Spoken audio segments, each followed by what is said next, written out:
있는 상황입니다. 당초 추가 대국민 담화를 통해 비상계엄 선포에 대한 구체적인 취지 등을 밝히려 대한민국과 대한민국의 국민들을 큰 위험에 빠뜨릴 우려가 크다고 생각합니다. 지금은 오직 대한민국과 대한민국의 국민만을 생각해야 할 때라고 저는 믿습니다. 제 말은 여기까지입니다. 국민 여러분, 대한민국 헌법 제1조를 모두 아실 것입니다. 1항, 대한민국은 민주공화국이다.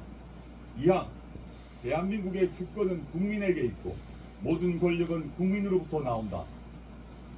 민주라 하면 국민이 주인이란 뜻입니다.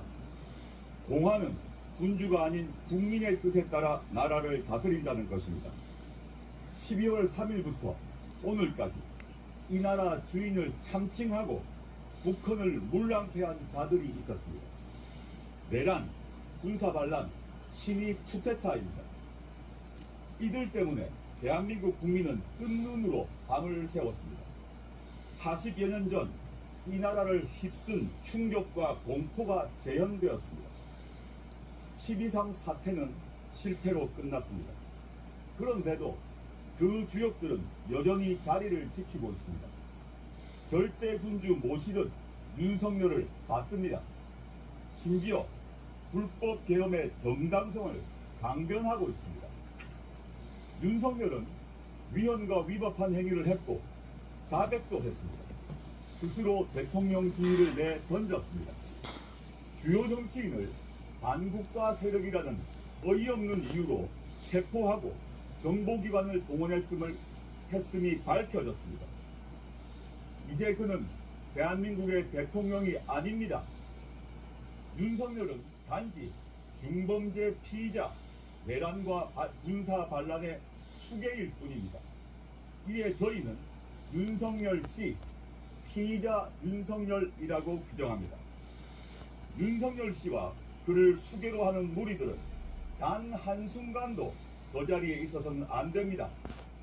위험한 저들이 다시 무슨 짓을 저지를지 모릅니다. 무엇보다도 왜 국민들이 저들의 비위를 맞춰야 하고 숨죽이며 조마조마해야 합니까? 바로 끌어내려야 합니다. 윤석열 씨가 자진해야 할 가능성은 없습니다. 이 시점에서 가장 질서 있고 규범을 갖춘 절차는 바로 탄핵 소추입니다. 이에 조국혁신당은 다음과 같이 말씀 올립니다. 하나, 국민들께서는 윤석열 씨 탄핵 소추안이 처리될 국회가 있는 여의도로 바로 와 주십시오. 특별성명을 발표하겠습니다.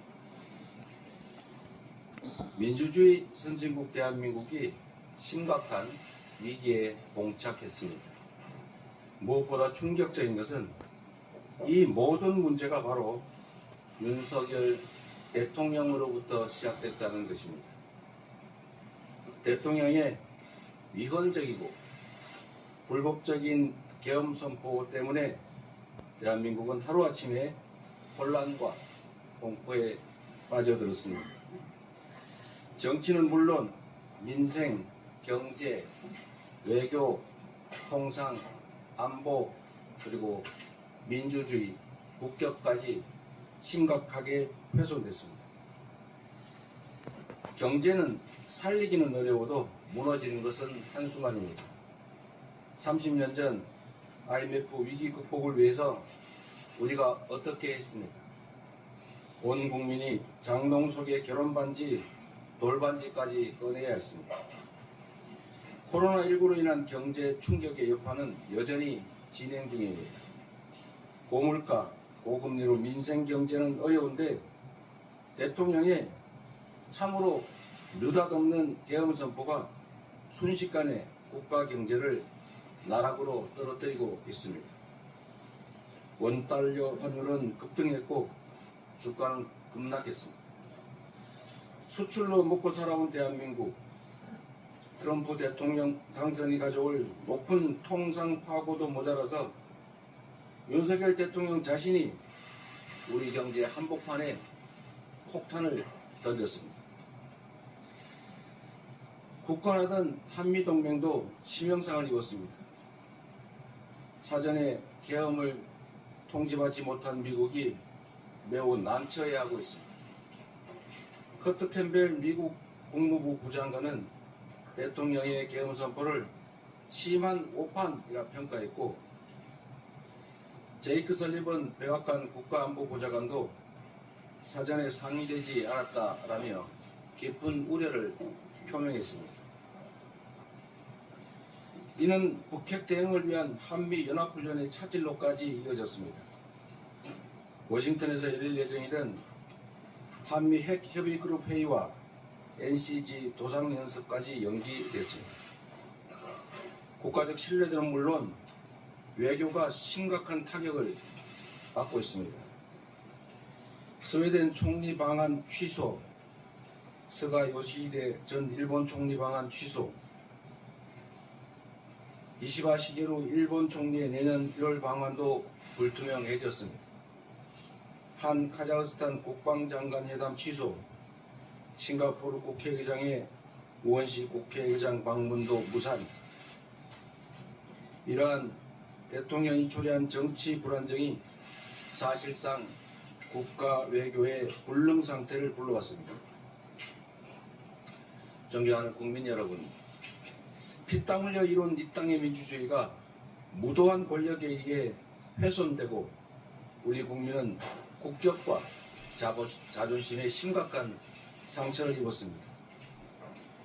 비상계엄 선포 후에 미국, 영국, 프랑스, 뉴질랜드뿐 아니라 전쟁 중인 이스라엘까지 한국에 대한 여행 자제를 권고했습니다. 태국 여행 중인 한 국민은 태국 환전소에서 한국 돈의 환전을 거부당했습니다. 한번 입은 국가 이미지 타격은 쉽게 회복되기 어렵습니다. K컬처와 K푸드의 세계적 유행, 한강 작가의 노벨 문학상 수상으로 올해는 그 어느 때보다 우리 대한민국 국민들의 자부심이 높았던 때입니다. 그렇지만 총을 든 계엄군들이 심야에 유리창을 깨고 국회로 난입하는 모습, 장갑차 앞에 시민들이 주저앉은 모습, 그리고 무장한 실탄을 장착한 자동 소총으로 우리 국민을 위협하는 계엄군의 모습, 이러한 모습들이 세계에 생중계되면서 우리의 자부심은 수치와 분노로 바뀌었습니다. 국민에게 총칼을 들이대는 그 참담한 역사를 이번에는 반드시 끝내야 합니다. 이미 끝난 줄로 알았던 군사 쿠데타의 추억이 지금 현실이 되었습니다. 12월 3일 계엄령 선포는 대통령이 스스로의 권력을 유지 또는 더 확장하기 위해서 벌인 반란입니다. 내란 행위입니다. 그리고 친위 쿠데타입니다. 윤석열 대통령은 군대를 동원해 국민 주권을 찬탈하고 이미 장악한 행정 권력만으로도 부족해서 입법, 사법 권력까지 완전히 삼권을 장악하려는 시도를 한 것입니다. 민주주의 헌정 질서를 자신의 사적 이익, 권력 강화 유지를 위해서 남용한 명백한 국가 내란 범죄의 수배입니다. 계엄 포고령에 처단한다라고 적시한 대상은 바로 우리의 적이 아닌 대한민국의 주권자, 주인 국민이었습니다. 위헌, 불법행위로 주권자의 생명을 위협한 대통령에게 한순간이라도 국정 운영을 맡길 수 없습니다. 최대한 빠른 시간 내에 직무에서 배제하고 그 직의 유지 여부를 우리 국민들의 판단과 결정에 맡겨야 합니다.